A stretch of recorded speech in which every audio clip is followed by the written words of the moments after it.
जय हिंद साथियों। स्वागत है आप सभी का आज की इस क्लास में।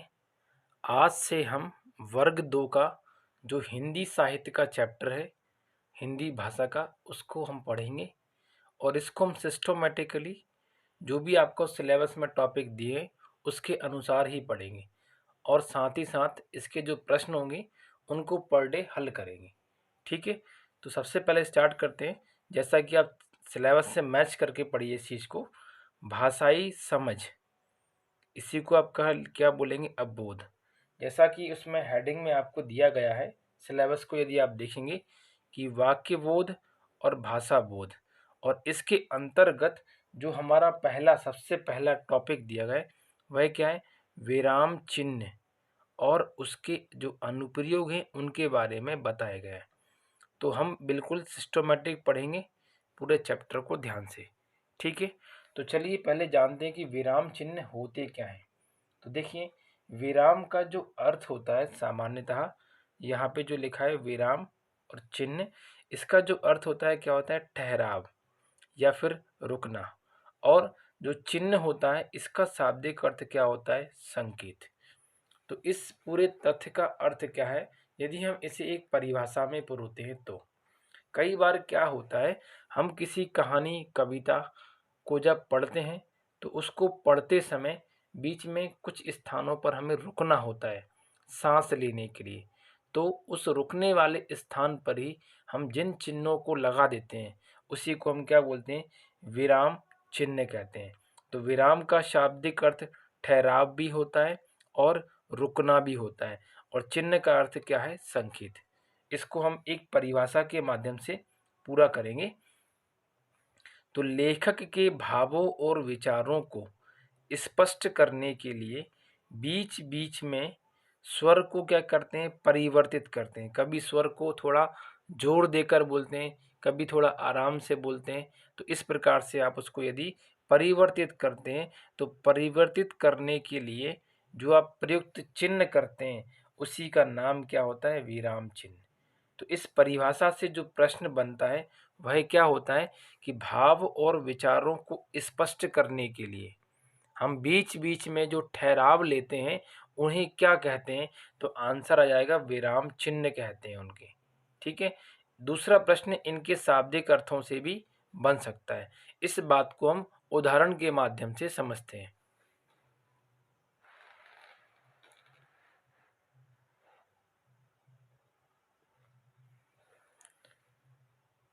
जैसा कि अभी हमने परिभाषा में जाना कि भाव और विचारों को स्पष्ट करने के लिए यदि आप बीच बीच में रोकते हैं तो वो क्या कहलाते हैं, हमारे विराम चिन्ह कहलाते हैं। जैसे यदि हम एग्जाम्पल की बात करें, पहला लिखा है पढ़ो, फिर लगा हुआ है यहाँ पे अल्प विराम जिसे आप बोलते हैं कॉमा, आगे लिखा है मत खेलो। तो इस कथन का अर्थ है कि आपको पढ़ाई करना है और खेलना नहीं है। यदि इसी को मैं इस तरह से लिख दूं कि पढ़ो मत, लिखा पूरा एक जैसा है लेकिन इसमें जो चिन्ह है उनका प्रयोग अलग अलग स्थान पे लिखा है। तो यहाँ पे लिखा है पढ़ो मत, मतलब आपको पढ़ना नहीं है। तो क्या लिखा है, खेलो। तो इस कथन का अर्थ है कि हमें पढ़ना नहीं है, हमें खेलना है। और इस कथन का अर्थ है कि आप पढ़ाई करो और खेलो मत। तो देखो, एकमात्र चिन्ह लगा देने से पूरे वाक्य का अर्थ क्या हो गया, परिवर्तित हो गया। तो हम ये बात कह सकते हैं कि जो विराम चिन्ह होते हैं यदि उनको हम किसी वाक्य में लगा दें बीच में तो उस पूरे वाक्य का जो अर्थ होता है वह पहले से क्या हो जाता है, बदल जाता है। ठीक है, तो इसमें आप इस बात को नोट कर लीजिए। जैसे यहाँ पे लिखा महत्वपूर्ण बिंदु, मैंने इस महत्वपूर्ण बिंदु को इसमें ऐड नहीं किया है, लेकिन आप इस बिंदु को लिख लीजिए कि विराम चिन्हों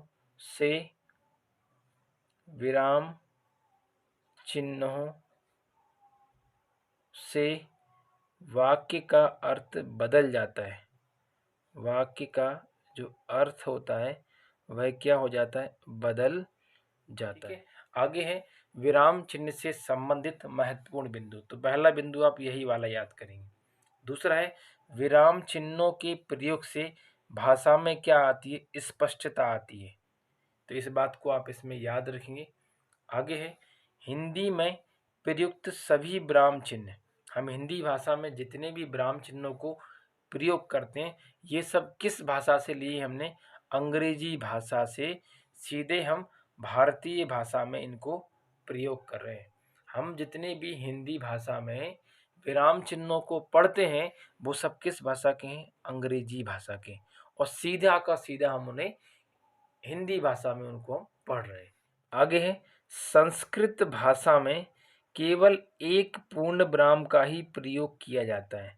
जैसे कि हिंदी में बहुत सारे विराम चिन्हों का प्रयोग करते हैं, लेकिन संस्कृत में केवल किसका प्रयोग किया जाता है? केवल एक ही। इसका नाम क्या होता है? पूर्ण विराम चिन्ह। और एक और होता है जिसका क्या होता है? प्रश्नवाचक विराम चिन्ह। तो प्रश्न सूचक विराम चिन्ह और एक पूर्ण विराम, इन दो का सबसे ज़्यादा प्रयोग किया जाता है किसमें? संस्कृत में। और हिंदी में बहुत सारे होते हैं, तो एग्जाम के पर्पस के लिए आप इसको याद रखिएगा। आगे है, अंग्रेजी भाषा से केवल विराम चिन्हों या विराम चिन्ह ही हिंदी भाषा में लिए गए हैं, उनकी भाषा और व्याकरण नहीं। कहने का अर्थ है अंग्रेजी की जो भाषा है उससे केवल इन विराम चिन्हों का प्रयोग हम हिंदी भाषा में करते हैं, और अंग्रेजी की जो व्याकरण है उसको हम हिंदी भाषा में नहीं पढ़ते हैं। तो इस बात को आप याद रखिएगा इसमें, ठीक है।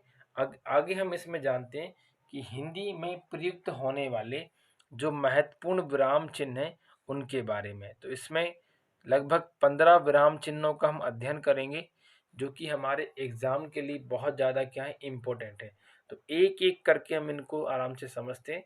तो सबसे पहले विराम चिन्ह का नाम है पूर्ण विराम चिन्ह। जैसा कि यहाँ पे खड़ी पाई लिखिए, तो पूर्ण विराम चिन्ह का जो संकेत होता है, सिंबल, वह कैसा होता है? खड़ी पाई।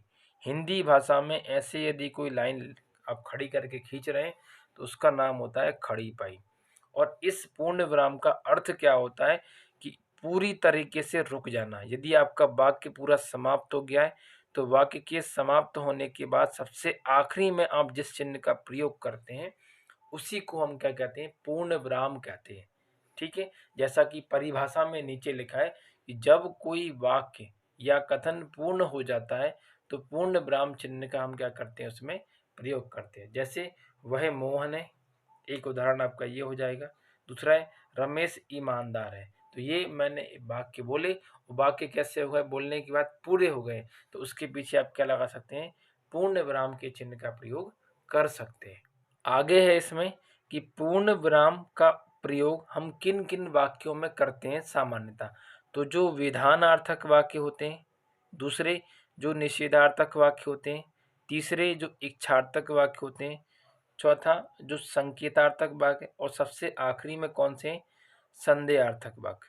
तो इन 5 प्रकार के वाक्यों में हम सामान्यतः पूर्ण विराम के चिन्ह का प्रयोग करते हैं। जब इसी में आगे हम वाक्यों के प्रकार पढ़ेंगे तो उसमें ये सभी वाक्य मैं आपको उसमें पढ़ा दूंगा। अभी फिलहाल में आप इतना याद रखिए कि पूर्ण विराम चिन्ह का प्रयोग किन किन वाक्यों में सामान्यतः होता है। तो इन 5 वाक्यों के नाम आप इसमें याद रखिएगा, ठीक है। चलिए अब हम इसमें आगे बढ़ते हैं। आगे इसमें जानते हैं अल्प विराम के बारे में। तो अल्प विराम का मतलब क्या होता है? थोड़ी देर के लिए रुकना, बहुत कम समय के लिए, ठीक है। थोड़ी देर लिखना या इसी में आपको लिखना बहुत ही कम समय के लिए, बहुत ही कम समय के लिए रुकना क्या कहलाता है? हमारा अल्प विराम कहलाता है।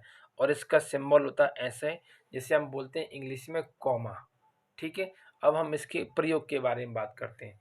जब किसी वाक्य में, ये दो को आप काट दीजिए, जब किसी वाक्य में दो से अधिक क्या हो? समान पद लिखें। पद को आप शब्द कह सकते हैं, या फिर पद्यांश लिखें, या फिर वाक्यों व उपवाक्यों का हम प्रयोग कर रहे हैं लगातार, तो वहाँ पे हम क्या लगाते हैं? अल्प विराम का प्रयोग करते हैं। जब एक ही संदर्भ की बात की जाए और लगातार शब्दों का प्रयोग हो रहा हो तब भी हम क्या लगाते हैं? अल्प विराम का प्रयोग करते हैं।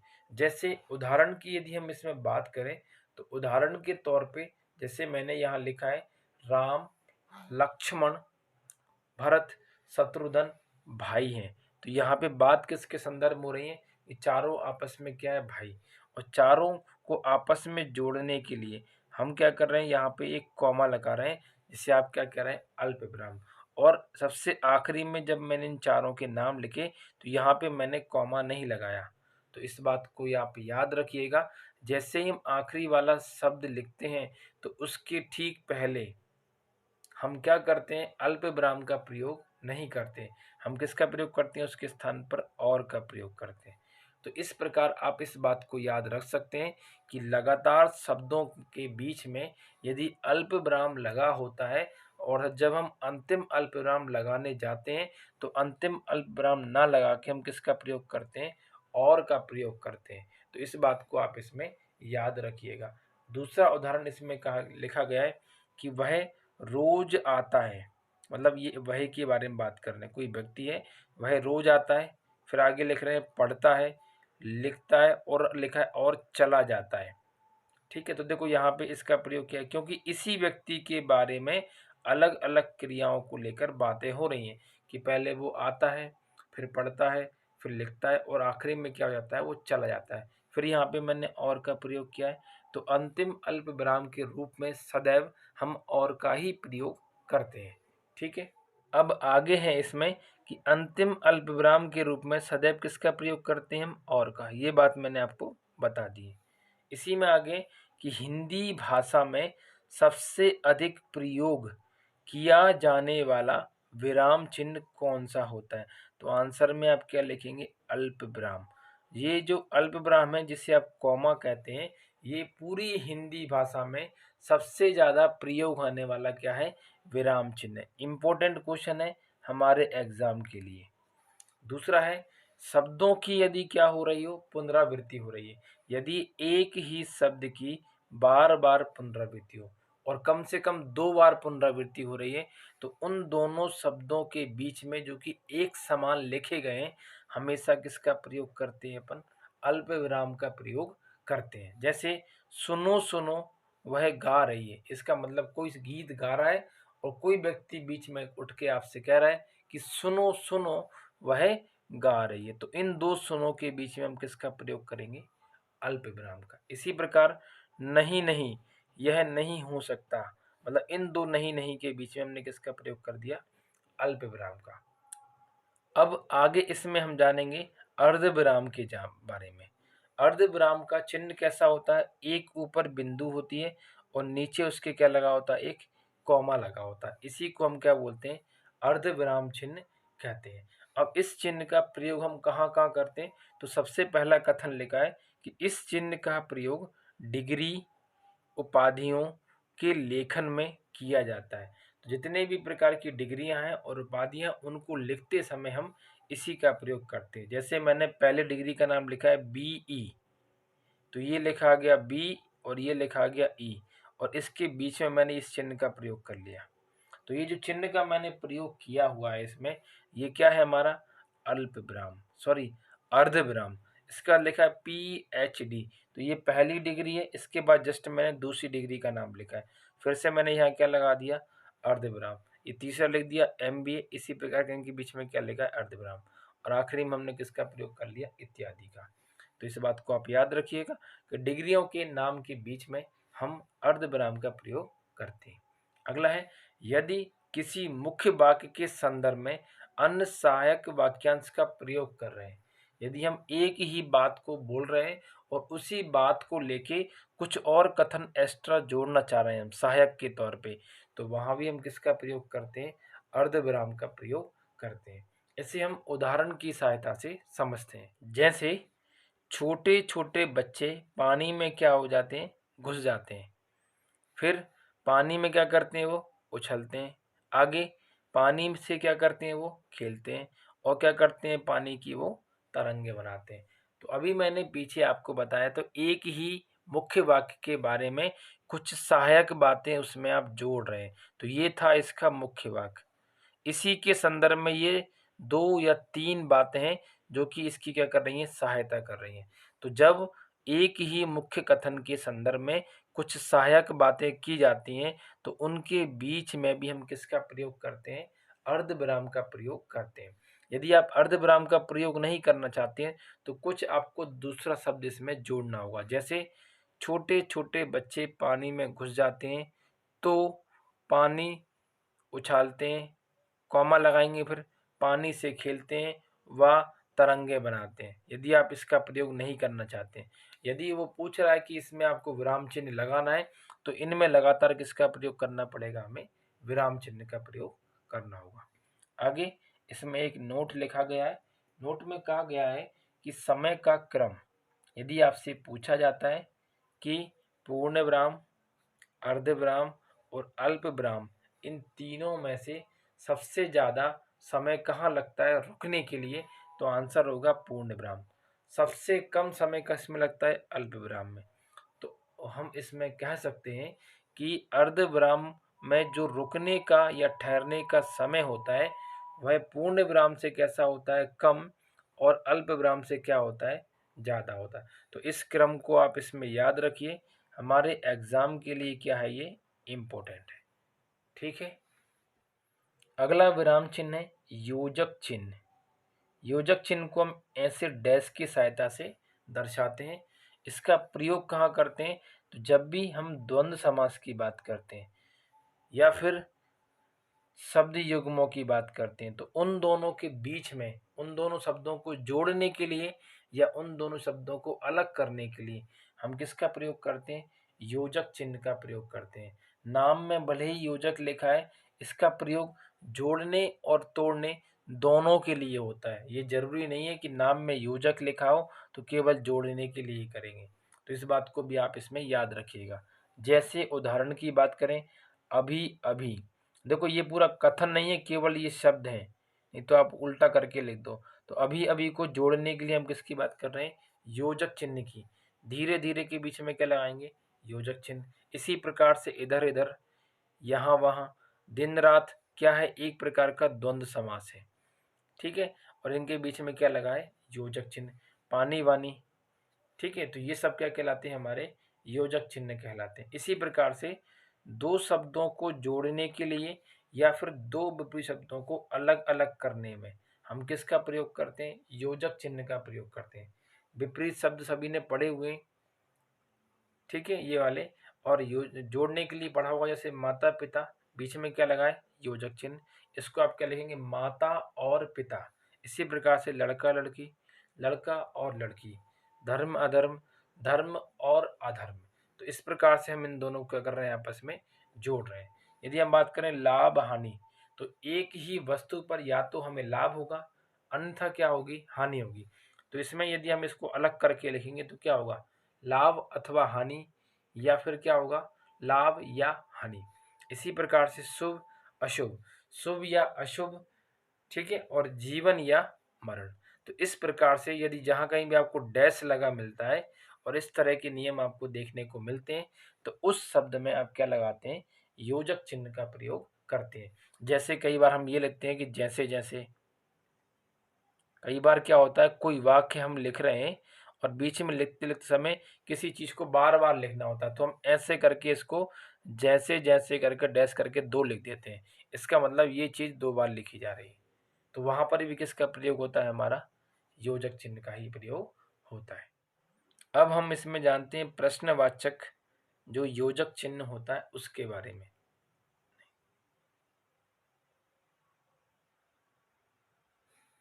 अब हम इसमें प्रश्नवाचक विराम चिन्ह के बारे में जानते हैं। देखो नाम से समझ में आ रहा है, ये सबसे सरल है, इसको अलग से पढ़ने की कोई ज़रूरत नहीं है, बस परिभाषा पढ़ लो, ये आपको समझ में आ जाएगा। जहाँ प्रश्न पूछने का बोध होता है वहाँ पे किसका प्रयोग करते हैं, प्रश्नवाचक विराम चिन्ह का प्रयोग करते हैं। ठीक है, जैसे आप इंग्लिश में पढ़ते हैं WH वर्ड, वैसे ही हिंदी में क्या लिखते हैं अपन, का वर्ग के जो वर्ण होते हैं या जो शब्द होते हैं, जैसे का से क्या जाएगा, क्या, कब, क्यों, कैसे। तो इस तरह से यदि कोई आपसे प्रश्न पूछता है तो उसके पीछे वाक्य के लास्ट में आप क्या लगाएंगे, क्वेश्चन मार्क। तो उसी में हम किसका प्रयोग कर देते हैं, प्रश्नवाचक विराम चिन्ह का। इसमें दो स्थितियां हमें याद रखना है कि जहाँ परिस्थिति या स्थिति निश्चित नहीं होती है तो वहाँ हम किसका प्रयोग करते हैं, प्रश्नवाचक चिन्ह का। जैसे मैंने लिखा, आप शायद भोपाल के निवासी हैं। मैंने किसी व्यक्ति से पूछा कि आप शायद भोपाल के निवासी हैं, तो वो व्यक्ति मुझे उत्तर देगा अथवा नहीं देगा, ये उस पर डिपेंड करता है। लेकिन मैंने एक ऐसी स्थिति डेवलप कर दी कि जो निश्चित हो भी सकती है और नहीं भी हो सकती है। तो उस स्थिति में हम किसका प्रयोग करते हैं? प्रश्नवाचक चिन्ह का प्रयोग करते हैं। दूसरा है व्यंग्यों के कथन में। जितने भी टाइप के व्यंग हम किसी को बोलते हैं व्यंग, इससे क्या होती है? हमेशा कटुता होती है उत्पन्न। तो व्यंग के जो भाव होते हैं या कथन होते हैं, उनमें भी प्रश्नवाचक चिन्ह का ही क्या करते हैं? हम प्रयोग करते हैं। इसके दो उदाहरण हैं, इनकी सहायता से हम इसको समझते हैं। जैसे लिखा है, तुम झूठ बोलती हो क्या? मतलब एक व्यक्ति उससे प्रश्न करता है कि क्या तुम झूठ बोलती हो, या तुम झूठ बोलती हो क्या? तो इस स्थिति में क्या हो रहा है कि वो उसे व्यंग दे रहा है, मतलब उसे भरोसा नहीं है, उसको चिढ़ा रहा है, व्यंग दे रहा है। तो उस स्थिति में क्या होता है? प्रश्नवाचक चिन्ह का प्रयोग होता है। सेकंड है, भ्रष्टाचार इस समय का सबसे बड़ा भ्रष्टाचार है। अब फिर आगे बोला है ना, तो मतलब आप किसी को मतलब पूछना चाह रहे हो चीज़ों को, तो पीछे क्या लगाओगे आप उसमें? Question mark. किसी बात को पूरा करने के बाद थोड़ा सा आप पीछे छोड़ दो बोलने के लिए या सामने वाले से उत्तर जानने के लिए, तो वहां भी क्या होता है? हमारा प्रश्नवाचक चिन्ह का ही प्रयोग हम वहां पे करते हैं। अब आगे है इसमें विस्मय सूचक चिन्ह। विस्मय सूचक जो विराम चिन्ह होता है, इसका संकेत होता है एक ऐसे खड़ी पाई और नीचे इसके एक बिंदु। ये किसका चिन्ह होता है? विस्मय सूचक विराम चिन्ह का। जब कभी भी हम एक ऐसी आवरण के में वस्तुओं को देखते हैं जहां हमें आश्चर्य का अनुभव होता है, घृणा, प्रशंसा, निंदा, करुणा, भय, विस्मय, विषाद इत्यादि के भावों का यदि हमें क्या होता है? बोध होता है, तो वहाँ पे क्या होता है? विस्मय सूचक या फिर विस्मयादि बोधक। इसी का एक और नाम क्या होता है? विस्मयादि बोधक विराम चिन्ह। कहने का मतलब, जब किसी वस्तु को आप देखें और देखकर सोचने समझने की क्षमता आपकी काम करना बंद कर दे और सीधा आपके मुंह से कुछ ना कुछ भाव व्यक्त हो जाए, तो वहां पे क्या होता है? विस्मय या आश्चर्यजनक भाव। जैसे यदि आप ताजमहल देखने जाते हो पहली बार, देखने के बाद यदि आपने उसको पहली बार देखा, तो उसकी सुंदरता में आप तुरंत क्या कहोगे? वाह, कितना सुंदर दृश्य है। तो बिना सोचे समझे आप किसी वस्तु को देखकर उसके बारे में जब शौक होकर बोलते हो, तो वो क्या कहलाती है? हमारी विस्मय कहलाती है। तो इसको अलग से और ज़्यादा पढ़ने की ज़रूरत नहीं है, बस इसमें आपको इसको याद रखिएगा कि इसमें इस चिन्ह का प्रयोग करते हैं। इतने ही उदाहरण हमारे लिए सफिशियंट है। जैसे यहाँ पे लिखा है सावधान, आगे खतरा है। ये तो कई बार आपने देखा होगा, कहीं यदि कंस्ट्रक्शन चल रहा है तो वहाँ पे बैरियर में लिखा होता है, जो बैरिकेड्स होते हैं उनके ऊपर। दूसरा है शाबाश, उसने कर दिखाया। तो शाबाश के जस्ट बगल में इस चिन्ह का प्रयोग किया है, तो इसमें कौन सा विराम चिन्ह लगा हुआ है? हमारा विस्मय आदि बोधक। इसी प्रकार से दो उदाहरण और हैं, इन्हीं को आप पढ़ के समझ सकते हो। ठीक है। अब आगे है इसमें संक्षेप सूचक, या फिर इसी का नाम होता है लाघव विराम चिन्ह। इसका संकेत होता है ऐसे, आप ब्रैकेट लगाइए और नीचे वाले हिस्से में एक बिंदी रख दीजिए। इसी का नाम होता है संक्षेप सूचक। कहाँ पे इसका प्रयोग करते हैं? कि किसी भी शब्दों का संक्षिप्त या छोटा रूप लिखने में हम इसका क्या करते हैं? प्रयोग करते हैं। इन उदाहरणों की सहायता से आप इसको भली भांति समझ जाएंगे। जैसे पहला उदाहरण लिखा है प्रोफेसर। यदि प्रोफेसर को शॉर्ट करके लिखना है, शॉर्ट करने का मतलब ये होता है संक्षेप, और इसी से शब्द बनाता है संक्षेपण। ठीक है। तो कोई आपने एक बहुत बड़ी कहानी पढ़ी है, उस कहानी का यदि आप सारांश लिख रहे हैं, तो वो क्या कहलाता है? उसका संक्षेप या संक्षेपण कहलाता है। ठीक है। कई बार ये इस नाम से पूछा जाता है, लाघव। तो इसमें प्रोफेसर का प्रो, यहाँ पे लिखा बैचलर ऑफ आर्ट्स, तो इसको आप बैचलर को लिखेंगे बी और आर्ट्स को क्या लिखेंगे? ए, और नीचे बिंदी रख देंगे। तो ये बिंदी क्या बताएगी? हमारा लाघव चिन्ह। जैसे डॉक्टर में आपने आगे देखा होगा ऐसे लिखा होता है डॉक्टर।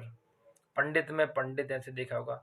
कृपया पृष्ठ उलटिए, कि कृपया का क्र ये बिंदु लगा दिया, पृष्ठ का प्री, उलटिए का उ, और ये मैंने लोप सूचक क्या लगा दिया? यहाँ पे बिंदु लगा दिया। तो इस तरीके से ये हमारा कौन सा विराम चिन्ह हो गया? संक्षेप सूचक या लाघव विराम चिन्ह हो गया। अब हम इसमें आज की क्लास की जो महत्वपूर्ण प्रश्नोत्तरी हैं उसके बारे में चर्चा करेंगे। अभी तक जो भी हमने पढ़ा है उससे संबंधित हम कुछ प्रश्नों को हल करते हैं। चलिए जरा इनको सॉल्व करते हैं। सबसे पहले लिखा है भाषा की स्पष्टता के लिए प्रयोग किए जाते हैं। तो इस प्रश्न का उत्तर हो जाएगा विराम चिन्ह। शुरुआत में ही मैंने आपको पढ़ाया था इसमें, तो इसका आंसर क्या हो जाएगा? विराम चिन्ह। दूसरा प्रश्न है सबसे अधिक प्रयोग किए जाने वाला विराम चिन्ह है कौन सा होता है? अल्प विराम। क्या नाम होता है इसका? अल्प विराम। कई बार क्या होता है हिंदी में ये लिखा नहीं आता है, केवल संकेत दे देते हैं, तो संकेत को भी आपको इसमें याद रखना है। ठीक है। अगला क्वेश्चन है विराम का शाब्दिक अर्थ क्या होता है? इसका शाब्दिक अर्थ होता है रुकावट या ठहराव। उसके बाद है अंतिम अल्प विराम के रूप में प्रयोग होता है। तो अंतिम अल्प विराम के रूप में सदैव हम और का प्रयोग करते हैं। जब जब आप आखिरी में लिखेंगे तो अंतिम अल्प विराम को हटा के उसके स्थान पे क्या लिखते हैं? हम और का प्रयोग करते हैं। अगला प्रश्न है इंजीनियर शब्द का संक्षेप सूचक रूप होगा। तो 4 इसके आपको ऑप्शन देखने को मिलेंगे।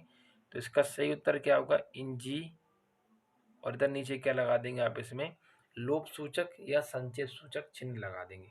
ठीक है। यदि आप इस क्लास से संबंधित और अधिक एमसीक्यू क्वेश्चनों को हल करना चाहते हैं तो हमारे टेलीग्राम चैनल को आप ज्वाइन कर सकते हैं, जिसकी लिंक डिस्क्रिप्शन बॉक्स में दी गई है।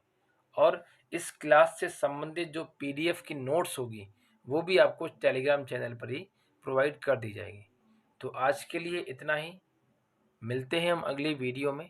तब तक के लिए नमस्कार, धन्यवाद।